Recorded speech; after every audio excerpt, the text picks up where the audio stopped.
Webster. This is my final project for INLS 697. Today I'll be talking about Woot.com and the community behind it. So what is Woot? Woot is a lifestyle. Woot is a vision. Woot is a pungent aroma that never apologizes for what it is. Woot is the hope in the eyes of a child when that child realizes that you don't have to pay list price for cool stuff. Basically, what Woot's administrators are explaining here is that Woot is an ever-changing, ever-evolving website that showcases special deals on a variety of products purchased wholesale or refurbished and then sold directly to their online customers. Woot began as a single primary www.woot.com page and now has grown into several sub-Woots of wine, tech, home, sport, and deals. Each of these pages gets updated at midnight, and the products are only sold until they are sold out. With such dynamic content, it is necessary that Woot provide an engaging, interactive website. These are some examples of the sub-Woots, starting with the main page, shirt.woot. This is the top 20 of the shirt website, and then one of the more recent ones, tech.woot. So today the site has grown not only from the addition of its subpages, but also in the quality of the website and its coding behind it. One of the major themes since the creation of the website has been its sardonic sense of humor. As you can see, basically with each product there's a write-up that accompanies everything.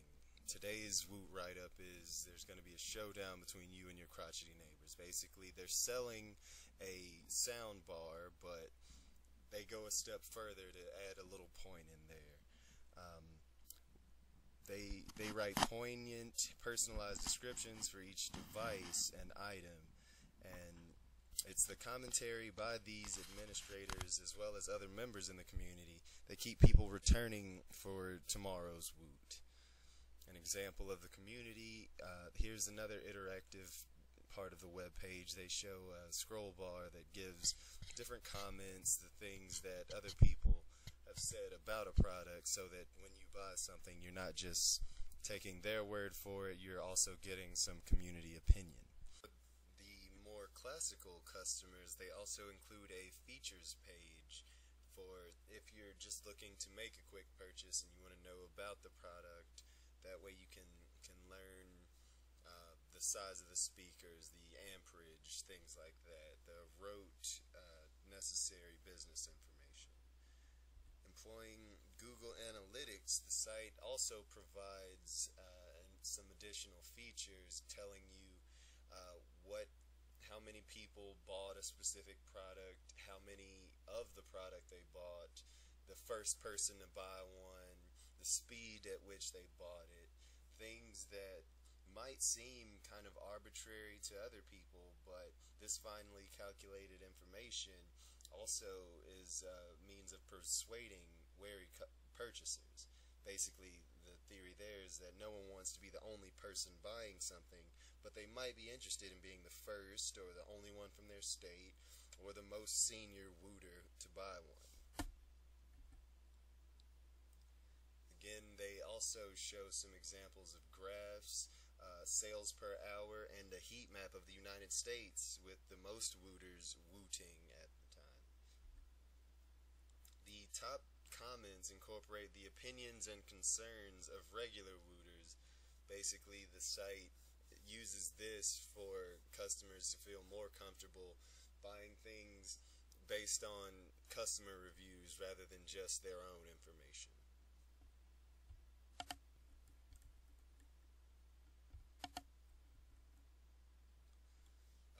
Speaking to the customer experience, they also allow for member pages that help for trust building. Basically, using this, they can see exactly how many times a person has bought a Woot item, how many comments they've made. Quality is assessed by the Woot administrators, and then quality posts are recorded recorded for each individual member.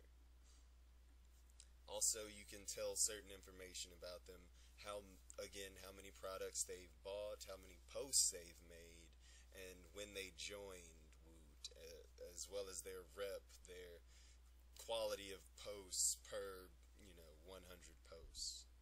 Where does this matter? Say, for instance, you're thinking of buying a particular shirt, like this wishful thinking shirt. You like the theme of it, and you want to see who made it. In this case, Pixel Pants. You can click on their username, and by clicking on it, you can see all the shirts related to them and browse through their themes and styles. See if there's anything similar that you might like, or if you really don't like it because of the themes that they have.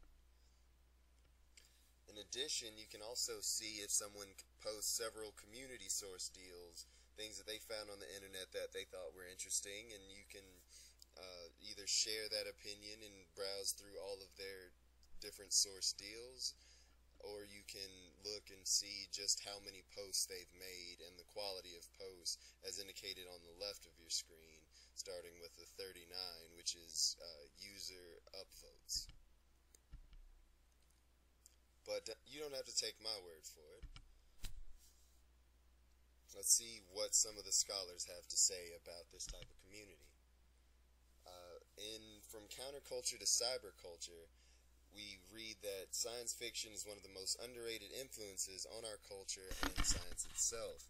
This is something that is a recurrent theme on the Woot community because of the fact that there is a certain educational barrier, whether it's cultural or through written education. Customers create content and value that they can then sell and then make a profit off of just because of their shared experiences, cultural and otherwise. Nancy Baim is one of the biggest speakers on cultural online communities. She says, "We are a group who watch and do things together. We share experiences, understandings, history, and knowledge, and as such become a community with exclusions, inside jokes, and camaraderie." In her opinion, technologies don't determine rational outcomes, but they become important parts of how these relationships are made. Bain believes in the quality of human connection through social media, which is something that communities like Woot.com are abundant in. They allow millions and millions of people to connect to one another, to share, again, those experiences, the things that they've encountered, and then communicate them in a useful way.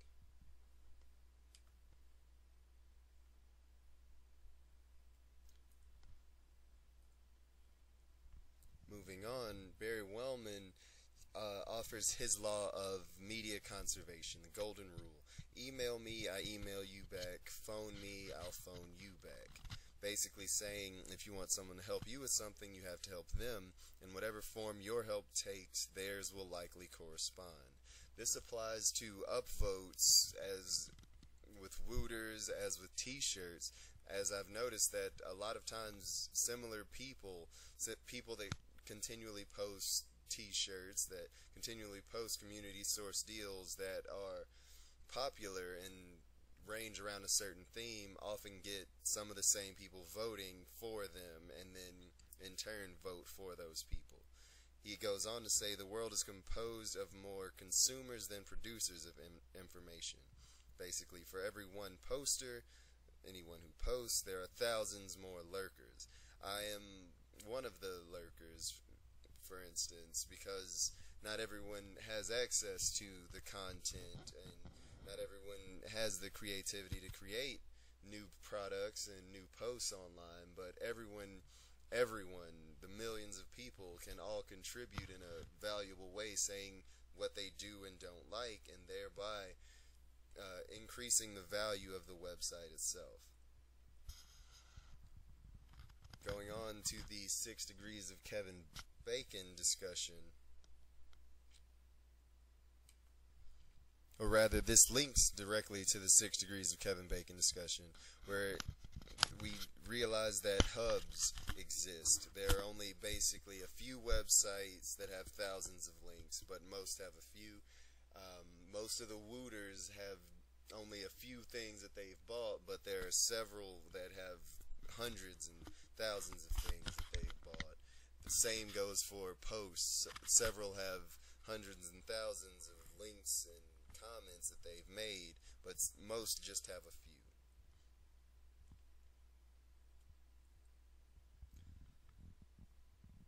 Duncan Watts describes his halo effect, saying that companies that do well are thought to have better management, better strategies, better processes, but often the opposite is true. This took place for Woot because basically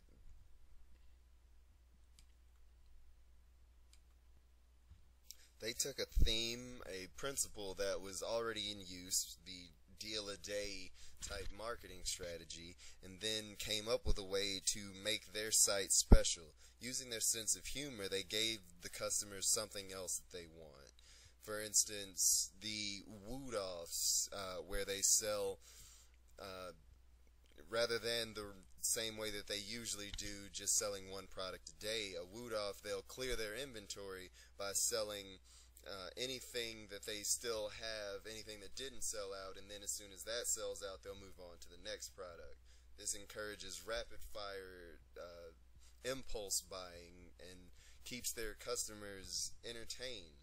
The same goes for the proverbial bag of crap, quote unquote, which is something that's very popular on their site. You pay $6 and anything that they have in their inventory, any collection of products, may be sent to you. Shirts, including and ranging up to flat screen televisions that some people have received before. Now, looking at their success currently, it makes the vision seem that they just had a brilliant strategy and it was perfect from the beginning, but in reality, it was a combination of luck and an innovative theme that if it hadn't worked, they would have looked like idiots. Another thing that Duncan Watts talks about is racial marketing, using ethnocentric commercials marketed to perceived audiences. That perceived audience is something that Woot plays highly upon. They use what I would call community marketing, selling new things to the same audience, knowing what they like to hear. But who is their perceived audience? Their perceived audience, I like to think, would probably be something like the father from Modern Family. It's an easily amused, young to middle-aged male, upper middle class person with disposable income who is who has an abundance of free time, who likes gadgets, always turned on, always plugged into their devices, who's tech savvy and was alive in the 80s to get most of the humor. They're cultured, they're probably gamers, they're impulsive, and they have disposable income because most of the things that you'll find at a Woot.com site are not going to be things that you need to keep your roof above your head. It's just little amenities, things that can save you some time, or things that you might have been interested in that you saw on TV that would just be interesting to have.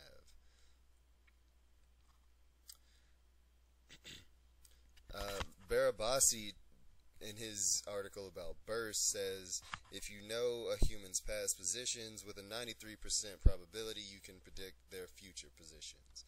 Again, this obviously relates to what Duncan Watts was saying with his perceived audience. Once you know who that audience is, you can predict what they're going to buy based on their past purchase history, based on what similar people in a similar area or who have been on the site for a similar amount of time are going to buy. Dana Boyd was the main proponent of privacy versus security. Basically, one of her statements was that when people feel that they have trust in a system and how that system is architected, they are more comfortable negotiating their privacy there. Encoding is the most prominent way that young people achieve privacy in a very social environment. What this means is that having they can have material that is publicly accessible but for which the meaning is not. How this relates to Woot is, again, with that perceived audience, there are certain jokes that if you're not part of that perceived audience, if you're an outsider or you're just an other to that audience, you might not understand or get the jokes, but because of the fact that there is a community that does understand, that does get those jokes, there is a sense of unity and solidarity among them. I can count on my hands the number of times I've seen people out with different shirts from Woot that I recognize, and we always share a certain amount of, like, hey, that's a Woot shirt, and then we're like, yes, we both connect on that same community.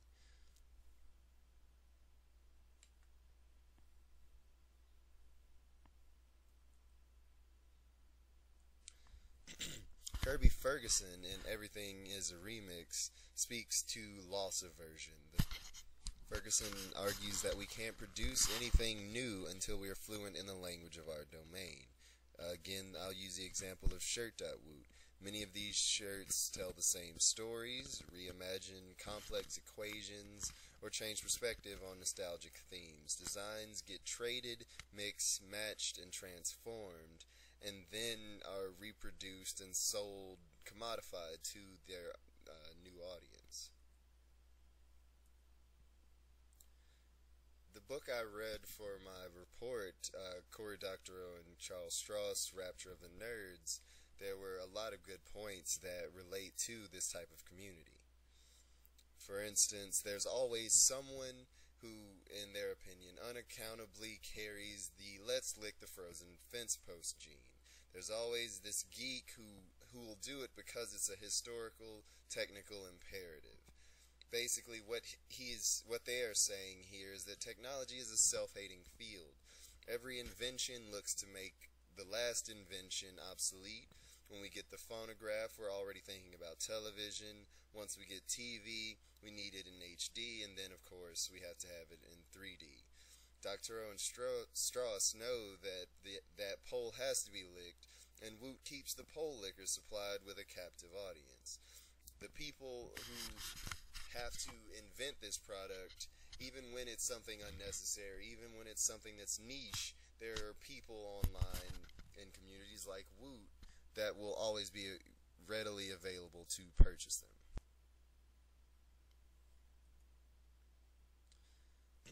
The novel also has a tendency to make pun and frequent jokes to this educated sci-fi Trekkie audience, which you may recognize as highly the model for the perceived audience with the Woo community. In Hud, the main character, in his execution by religious zealots in South Carolina, they utilize the most vicious of post-apocalyptic nuclear fallout creatures. Ants, they're everywhere, and if they could speak, their message would be, you will be assimilated. Obviously, this is a pun, an allusion to Star Trek, and everyone in who is a part of that Trek community will recognize this pun. So again, they're just acting upon that they know who their audience is, and they know that they'll get these jokes because if they weren't a part of that audience, it would go right over their head. The primary argument of the novel reveals the author's collective disappointment in the underutilization of the limitless resource that is the internet. Her primary beef against the singularity has never been existential, it's aesthetic. The power to be a being of pure thought, the unlimited, unconstrained world of imagination, and we build a world of animated GIFs, stupid sight gags, and brain-dead flame wars, augmented by animated emoticons. Basically, directly to the argument, basically, that Shirky and Carr had. One saying that, Shirky, that the internet would produce a cognitive surplus, where things would be better, technology would basically fix most of the problems of human life, and Carr saying that having this resource makes us dumber, like having a calculator prevents the ability to otherwise process mathematical equations. While this argument does have merit, I also think that there is value in the things that we do even in our free time, the things that aren't necessarily for the benefit of society but have some intrinsic value to the user, to the customer, to the member of this online community that finds such camaraderie with other people. Gamification is something that I think needs to be studied further, because I think everyone has somewhat a need for achievement. Everyone wants to know that the things that they say are agreed with by others. This is why Facebook likes and YouTube thumbs up are things that people look for, people strive for. We want as many views as possible. We want as many viewers to our website. We want as many comments as we can get on a particular post, even if it means saying something controversial. So I think that the internet has unlimited potential. The cloud, the idea that we can upload everything, that we can create an environment, we can create an encyclopedia that is ever changing, that adds millions of new pages every single minute. This is the potential of the internet. This is something that the internet will always have, because I don't think anyone will ever narrow down specifically what the internet can do, what social networking can do, and what these online communities can do. So whether or not they have some real world-changing value will be left up to the users, but I personally think that even if it is just trollery and sight gags, it still has some value to the users, to the people that find such community in these social networks.